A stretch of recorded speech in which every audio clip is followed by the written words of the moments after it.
for coming. My name is Jennifer Remenchik. I'm an artist, writer, and a member of the curatorial team here at the Brand. Art Talk Tuesdays is a new initiative of the Brand Library and Art Center in which we invite contemporary artists from the Glendale and greater Los Angeles area to discuss their work and the issues that surround it, followed by a moderated discussion with myself and a public Q&A. This program is free and open to the public. I would like to take a moment to thank my team members, Shannon Curry Holmes, Chloe Course, and Kaylee Cannon. I would also like to thank librarians Blair Whittington and Barry Falls for their technical support. Drawing from memory and personal mythologies, Guerrero creates landscapes of the Americas that she has known and imagined existing throughout various geological timelines. Each work is created by layering images created with mica powder, oil, watercolor, and various other mediums on LCD screen diffusion paper. By using this technological material to illustrate landscapes, Guerrero is able to explore her interest in the collision of diametrically opposed concepts and how they relate to our perception of the world.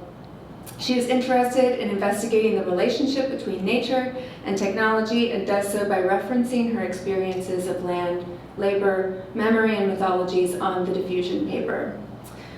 And Stephanie was born in Van Nuys, California in 1990. She received a BFA from CalArts in 2013. Exhibitions of her work have taken place at Smoke the Moon in Santa Fe, New Mexico, which just started following me on Instagram, thanks. Eastern Projects, New Image Art in Los Angeles, California, and the Torrance Art Museum. Guerrero lives and works in Los Angeles, California. Please welcome Stephanie Guerrero. Hello. Hi.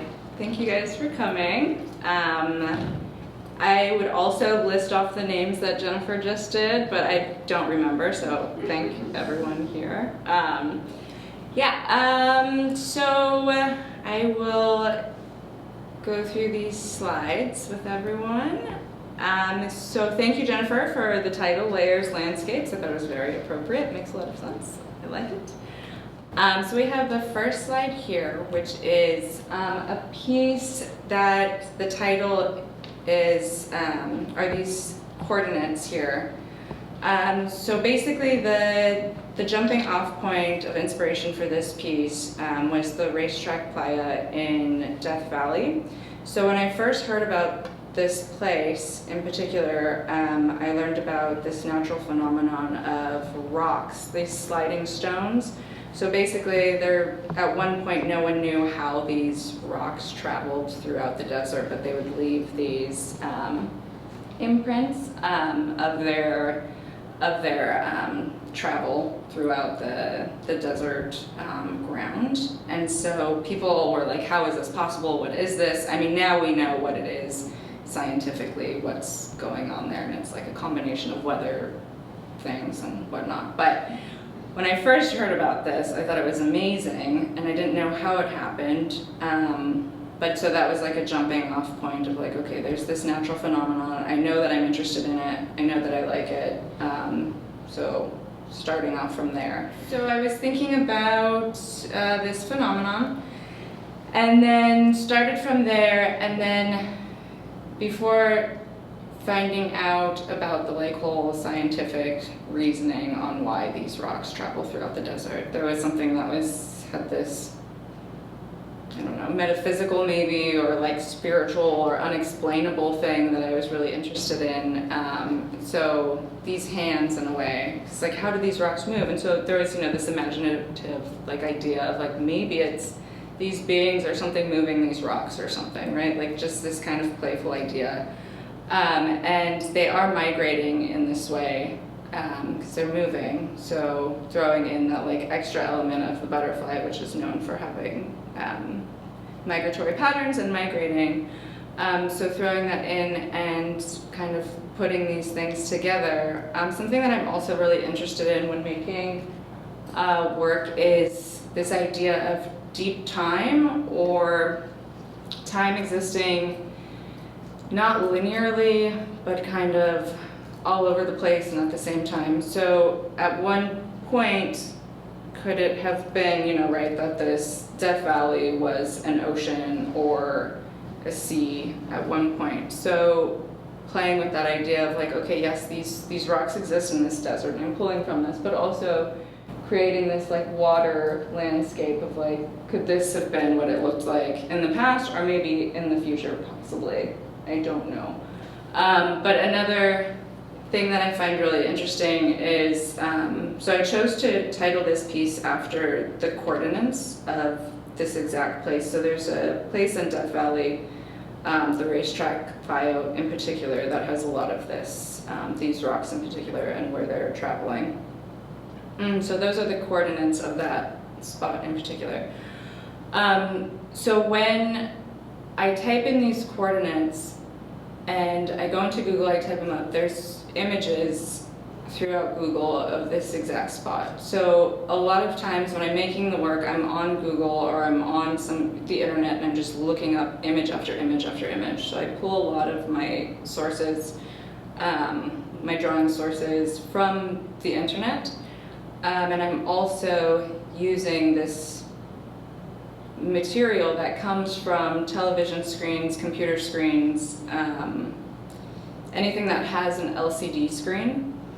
And so I kind of feel like I can't really escape also, like the process of making these landscapes and whatnot are also so embedded in like this technological process, or using the computer or a screen to like traverse these ideas and get these images to make a whole piece. But yeah, anyways, long story short, so when you type in these coordinates into Google, it will take you to a list of images. And something that I think is really funny now is, because this piece is in a database at this point, this picture actually pops up when you type in those coordinates. So it's kind of this really fun idea of like this being a representation of these coordinates, and I don't know, it's kind of like as if this could be real, maybe. I mean, obviously it's very not, it's very much an image of a drawing, but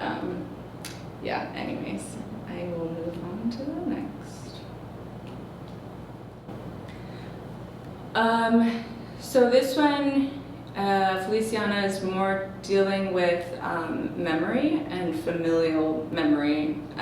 So the house on the right is actually my grandmother's house in New Mexico. So I went out there to visit, well, her house when she was younger, that she grew up in. But yeah, I went out to visit and like see the property a few years ago again, and took some photos and whatnot, and I kind of didn't know what I wanted to do with these images. But then I just decided to start drawing them.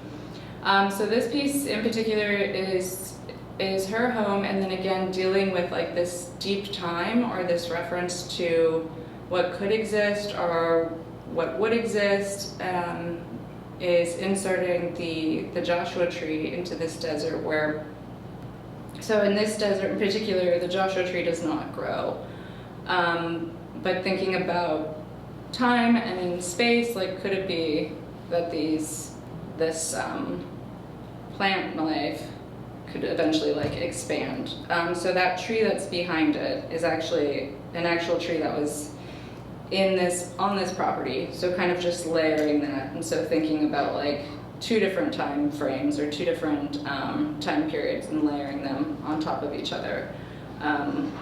With this house that I visited lots of times as a child, going to see. My grandmother never lived there anymore, but she would take us and be like, oh, this is our old house where we grew up in. So yeah, so layering those things as well onto this piece. So yeah, these are 2 out of 3 from a series called Deep Time. And the piece on the left is a view of Elysian Park, which is where I live. I live right in that area. So in the mornings I walk my dog, and that's a view that I see pretty much every day. So combining that with the imagery in the background is actually like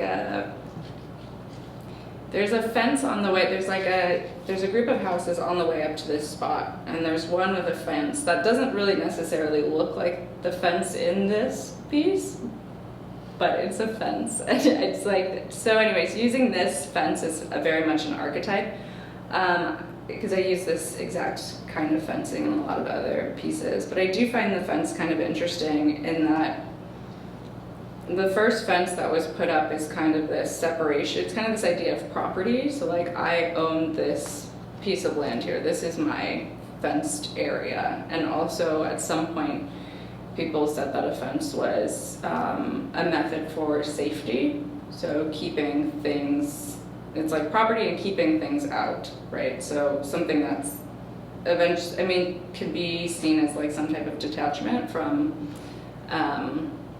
like interaction with, let's say, the whole field of space, if that makes sense. Anyway, so it's like becomes this very limiting contraption.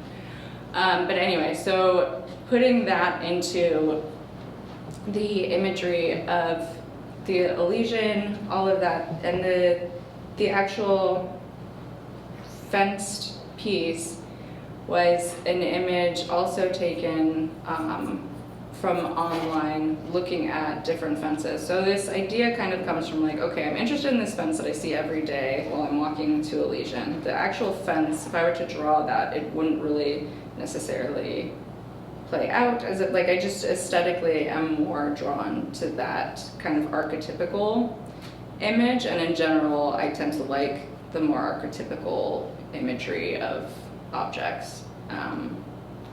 So then on the right, there's Red Rock Sedona.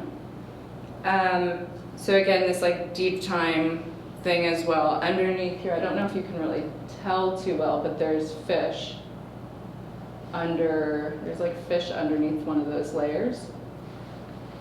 So yeah, so it's like, one time could there have been fish that lived here? Like, what was this space?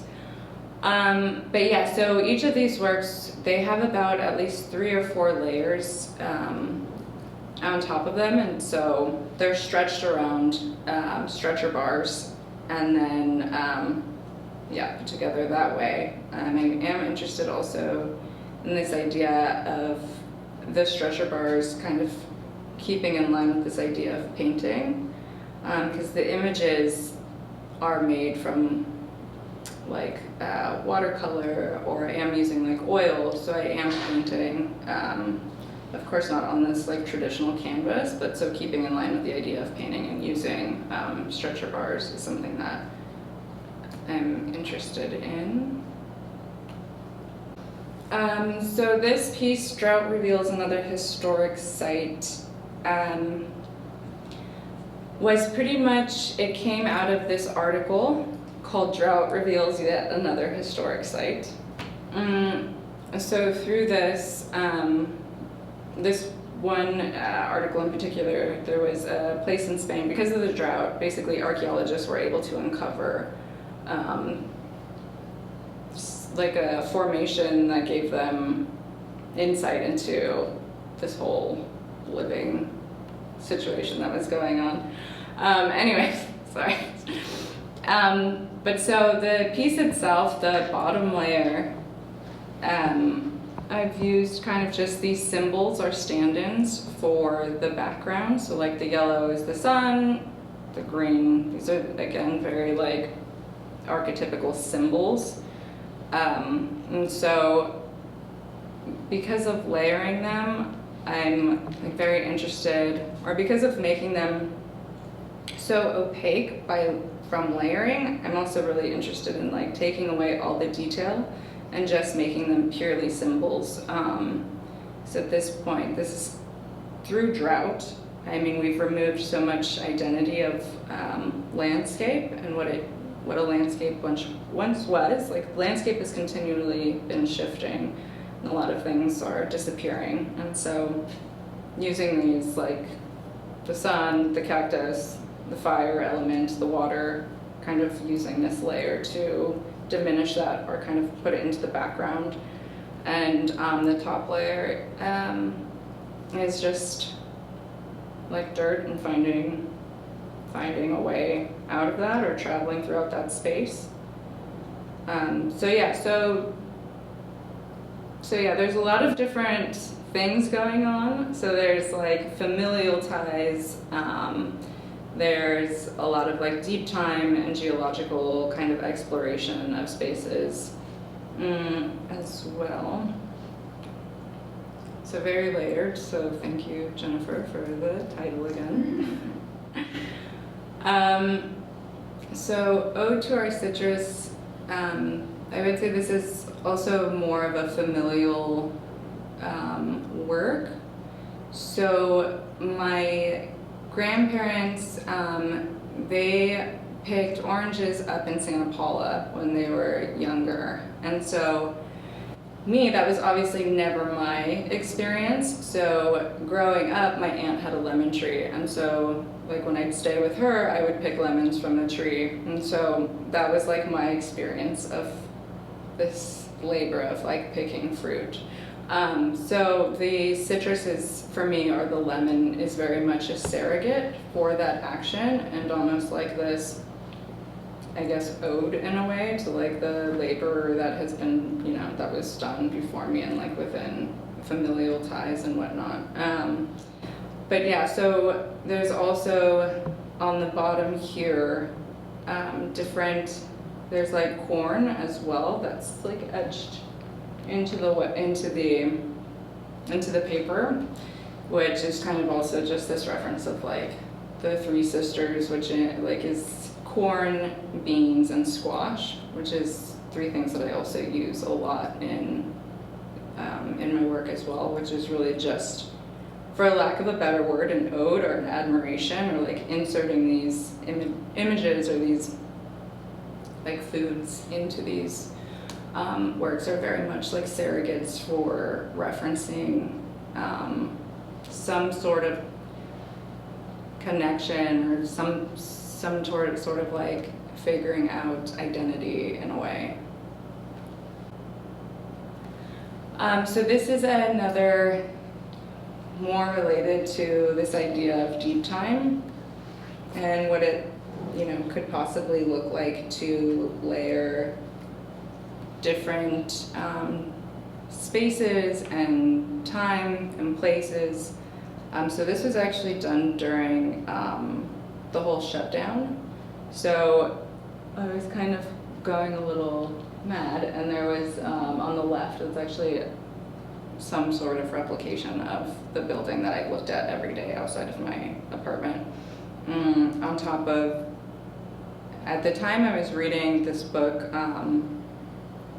it was The Garden and the Machine, and it was really interesting because it was talking about technology and nature and those kind of subjects. And so while working with this like super technological material, I was inspired by a lot of stuff that was written in that. But one of those was, they were talking about colonial landscapes and how that is really kind of maybe not necessarily a very correct representation of landscape in general, as far as like people were making these beautiful landscapes of these like colonial times, and it just was like a, long story short, it just like was problematic. And so I layered onto these original landscapes with like this kind of more colorful, and then this invasive species, which is actually the palm tree, on top of that. So kind of just like touching the surface on like invasive species and colonialism and kind of putting that all together on the same plane. And then again too was really just inspired by mythology, so the cypress tree. So there's this idea, or this myth, that this young man, Cyprius, or I don't remember his exact name, but he he went hunting with his deer or something every day. Long story short, he accidentally shot the deer. He felt remorse and sadness and his crying. He cried for so long and so hard that he was actually able to grow cypress trees up to the heaven to actually be reunited back with the deer. So that was kind of just this reference to that mythology in particular, and then inserting the marigolds, which are also like a reference to death and finding your way to, they're used a lot on like altars, on like finding your way to your ancestors, things like this. So just kind of inserting that non-Greek symbol of death into this Grecian myth. So kind of merging those two. And then Fruits of Labor is another piece that for this one there was a lot of extraction with the layering and a lot of like removal. And this one in particular got really interesting because the more that I removed from it, the more those figures in the back actually stood out, which I thought was really interesting. So this one in particular, I just played really a lot with like removing this background. But yeah, again, there's the reference to the lemon and labor, and also this like exploration of land by kind of diving in, and this like playful relationship, having this like playful relationship of like diving into the land and exploring that whole element. But I accidentally clicked that off too quickly, sorry. But yeah, that is the end of the slideshow. So, yeah. So one thing, you talk a lot about labor in your work, right? So there's like fruits of labor and all that sort of stuff. Now, when I visited you in your studio, the process that you described to me about how you originally got this diffusion paper seemed extremely labor intensive.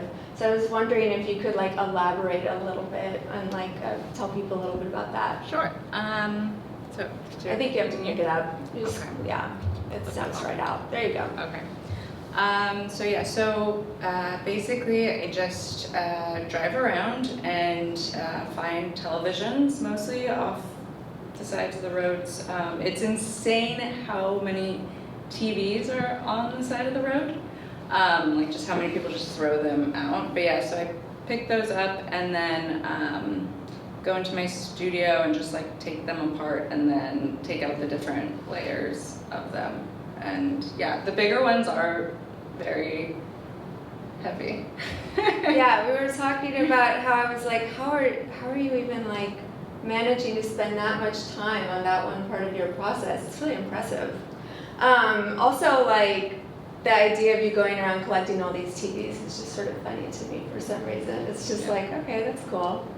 Also, I do want to say, I do also have people giving me a lot of TVs. Like, my dear friend Marlon over here actually just brought me one, so. There's one in my car. Yeah. So, that helps. Okay, well, and this is, I have mixed feelings about talking about schools, but I'm going to do it anyway. So you went to CalArts, and I went to CalArts. Mm-hmm. CalArts is kind of a culty place, right? Absolutely. So I'm really fascinated by the fact that you went to that school, and I know the philosophies of that school, and like you combine, it's like there's political implications in your work, talking about like labor and colonialism, personal family histories and stuff, but you kind of combine them with like even some metaphysical concepts, or like they're a little diffuse. And I remember that was like a very big no-no. Oh, yeah, like you were absolutely. not supposed to do that. So I'm wondering like how you decided to move in that direction, because that was kind of taboo, doing that kind of thing. Yeah, definitely. Yeah. I think naturally my interests have always been kind of like maybe the liminal space, or things that aren't maybe directly political or conceptual in that way. So when I went to CalArts, it was interesting because I just completely kind of stopped making work, because I was so like, I don't know why I'm doing this, or why, like what why am I doing this? So I just kind of didn't make anything for a while. And when I did make things, I didn't feel very fulfilled, or I didn't feel like it wasn't fun. And yeah, so I didn't actually, once I graduated, and I went to school for photo as well, which is a whole other thing than what I'm doing now. So I think maybe that transition was also a little bit easier in a way. But yeah, so I didn't make work for a while, and when I did, I started painting, and I think I just kind of was like, you know what, I don't care really necessarily. I had to like start off in that mind frame, and then as I started working, I was like, oh, okay, well, I know I'm interested in these things, but I don't want to completely limit myself, maybe. So then I was like, you know what, I'm gonna continue to maintain my interests, and then just make work off of that, maybe. So. No, it's funny that you mentioned the thing about having fun, because I saw like the godfather of CalArts, Charles Gaines, or the latest godfather of CalArts. I mean, he's retired now, but I saw him the other day, and I was talking to him about getting a new studio and making work again, and I was like, well, I don't know, I just want to have fun. And he was like, why would you expect to have fun? And I was like, yeah, that sounds about right. And then I also wondered, like, one other thing that you are combining is, so there's like some photography, like I'm thinking about your grandmother's house, and I'm thinking about like the location, but there's also a lot of like subjective interpretation of like place. So how does photography function in your work? Like, do you use it as a launching point? Do you try to like disregard it at a certain point and just focus on the formal composition? Like, how do you use it? Definitely as a launching point, especially if I'm traveling or if I'm out or something. I'm just taking one of those very obnoxious people who's just like, wait, let me get a photo. So I do take a lot of images and use those as definitely like a source to just looking at those and then kind of compiling them. But yeah, at a certain point, I use it purely as just like a reference guide, just guidelines. So I kind of fell off of the photo schooling thing. The photo wagon, yeah. Yeah, and going back actually to the political, like, when you think about landscape, right, do you find yourself thinking a lot about the tradition of landscape photography or landscape painting, or do you think of more in terms of contemporary subjects around landscapes, like climate change? I mean, that's probably the biggest thing that's like on everyone's, you know, mind. I mean, I would imagine you probably think about both, but like, how do you navigate that? Well, I think something that I'm more interested in, rather than like the kind of historical context of landscape painting, is more like what's happening now, and just like, because I can learn about the historical context of landscape, and that's one thing, but I feel like I'm much more interested in like my relationship personally to the landscape, and seeing like at some point, I'm sure that is relatable to everyone else, because not everyone, I don't feel like everyone can look at a work and think about the historical point of it, but I think everyone can look at a landscape and feel connected to a landscape in some way or something. So I feel a little bit closer to that side, if that makes sense. Yeah, it's interesting because like a lot of times when I look at your work, like there is almost a sense of absence or loss in it, like a loss of like what's the information there, or maybe that's gone now and it's like layered like something else, which is, you know, a thing that actually happens in physical reality but also happens in the artwork. But one thing I kind of like about it, like about this in your work, is that there is a sense that you kind of don't care. It seems to me that like you don't really care that much about the viewer necessarily getting out of it what you get out of it. In some ways, like there is a sort of like almost like it's kind of open to interpretation, but also like this fragmented memory can just be a fragmented memory. I mean, how do you feel about that? I think when making work, I think there is a certain type of responsibility, or at least I've been told, right, and taught, very much trained into Yeah, me my too. brain, that there's like a certain type of responsibility that you have as an artist to think about the viewer, right? And so, yes, there is a bit of like, okay, well, someone else, like, what is the viewer actually getting from this, right? But at the same time, I feel like I can't give anything to the viewer unless, like, I can't give what I don't know. So it's like, this is what I know, and this is my experience, and that's all that I have. And if I can give that through the work, then I'm kind of confident that maybe they'll get something out of it as well, rather than having to, like, I don't know, rack my brain around, like, okay, what is the list of responsibilities that I need to draw out for the viewer to gain something for it. Like, I know that some people do that, and I totally admire that and respect that. I just personally, I don't know how to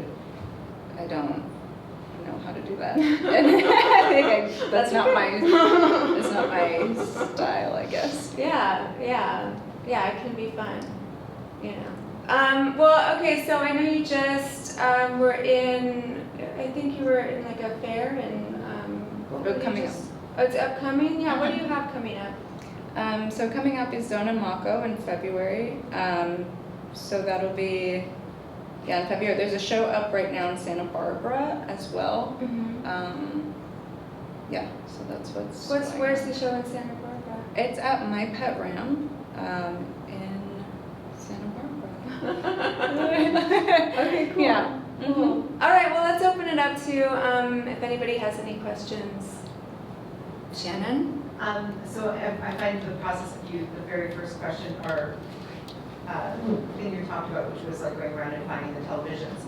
But how did you discover that as a medium to use to begin with? Like, how did you get to taking apart televisions and using that in an art form in a more traditional way as a canvas of sorts? Yeah. So like it's probably been over like 10 years that I worked at one point at a cell phone refurbishing company, and I just like listed cell phones on eBay for like some company, and I just did that all day. And they would get a lot of broken phones and they would refurbish them, and then they would throw out the screens. So they would have these boxes of cell phone screens that were not functional, and I just thought they were so pretty in a way. So I asked one day if I could take home one of these boxes, and my boss was like, yeah, sure, go for it. So from there, I just was looking at them, trying to figure out like, what is this thing? And then from there, I like took it apart and then noticed that there was the screen and then like 3 other pieces of paper, and then started looking into that. I'm like, oh, this is diffusion paper, like this is prism paper. So just kind of like breaking it down, and just really it just came from like seeing this thing that I thought was, I don't know, pretty, and then taking it apart. And do you know any other artists that are using this in the way that you're using it? Like, is it a canvas? I don't know.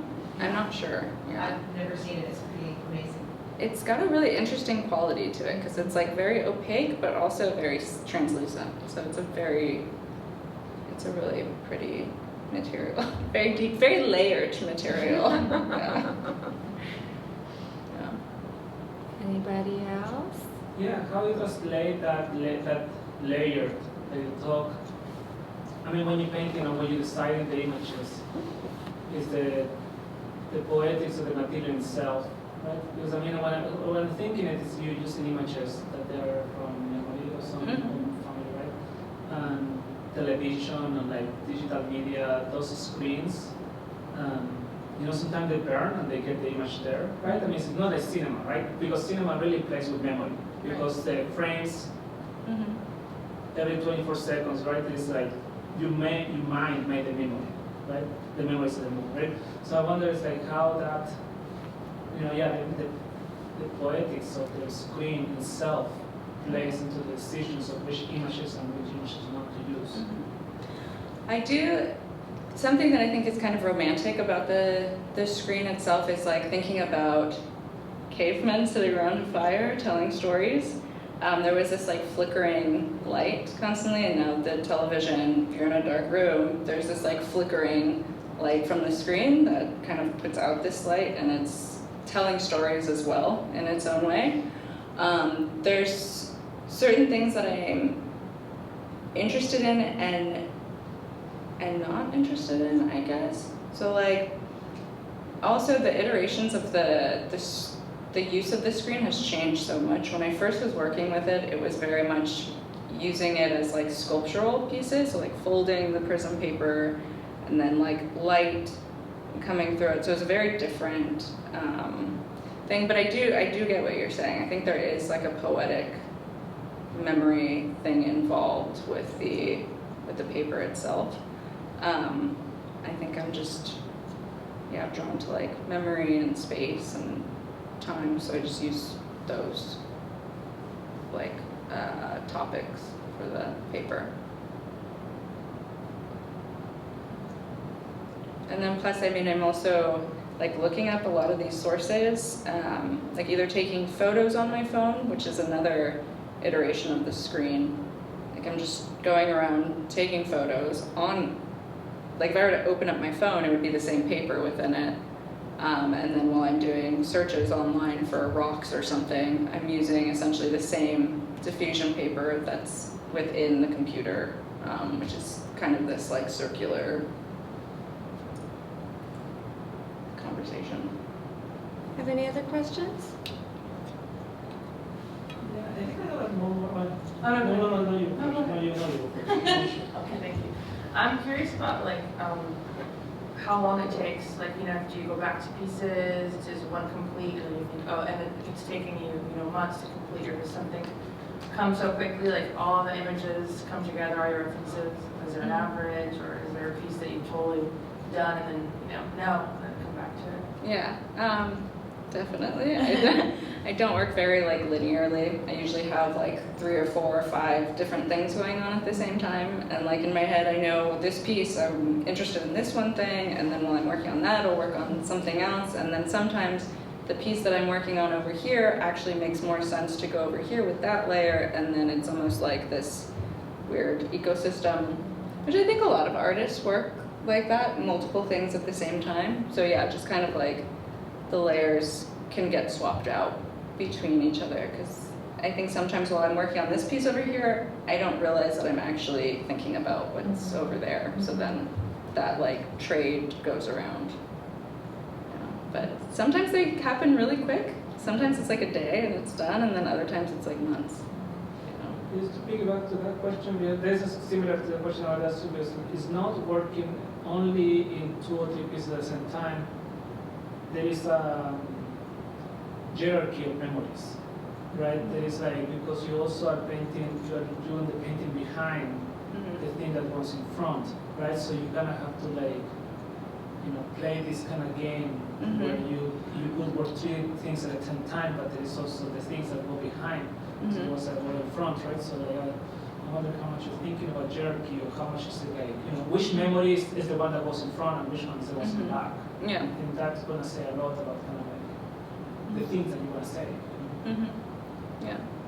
I mean, I think when putting those things together, I think a lot of things like for like the whole Deep Time series, like the fish, for instance, I want to like put that in the back because that to me references past. Or like for my grandmother's house, I want to put the rocks like in front of it because those are actually in that image there was some. But like there's different things that like I do think for me make more sense. And I think memory, or as far as that timeline, I mean, it's funny because I say that there's all of these different references to time within one piece, but at the same time, while building up the images, if I want to reference something way in the past, I put that layer actually way, like as the first layer or something, and then build up from there. But Do you ever put anything back where you're like, I don't really want people to see that? You know what I mean? It's just for me. Yeah, It's like, I want it to be in there, but I really don't want anyone to know about that memory. Yeah. That's cool. Yeah. That's cool. And well, actually, I thought of something else while we've been talking, but it is interesting too, this other part of your work, which is the fact that there is a pretty extreme combination of like technology and nature, which we think of generally maybe not fairly as like a binary, you know what I mean? Like the technological versus the natural, which maybe that's a problematic binary, but I don't know, I was wondering if you could speak a little bit to that, like the way that technology changes the way we look at nature or process it, or... Well, yes, it is a funny thing because I think technology brings me closer to nature in one respect and people in general, and at the same time I think it does the where it can like really distance someone from nature. So yes, strong binary, no. Definitely like some back and forth or some like yes, but yeah, I think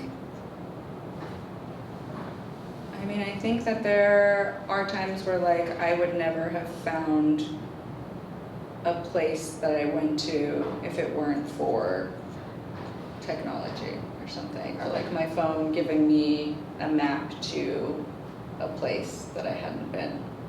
So using that technology to get places within the natural world. Yeah, I mean, that's sort of like the impulse behind mapping in general, which can be sort of problematic, right? Like mapping the world, like colonialism, Right. expansion, all this sort of stuff. But at the same time, it's like, well, I don't know, how many people do you want to die at sea? Maybe we should like coordinate this, literally put coordinates on that, you know? I mean, I don't know, it's an interesting kind of like dichotomy. But yeah, do we have any more questions before we close up? Or yeah, go ahead. You said that when you were at Cal Arts, you stopped making work because you felt like you didn't know why you were making it. What's made you start making it again, and do you feel you know why you're making stuff now, and if so, why? Yeah. I think, right, there's like a desire to want to make something. Because like even though I wasn't making work, I was still like making little things, like putting a shelf together, like building a little shelf or something, or like a footrest, or like just working with wood, or like other different things like this. So there's like this desire to like make something. To be completely candid and honest, I had a boyfriend who made a lot of art, and then all of a sudden I got completely inspired to make things again, is what it, yeah. And then I was like, oh, you know, this is amazing. Let me just get back into it. And I think that's really the jumping off point. Cool, thanks wish for it being was- honest. Yeah. Yeah.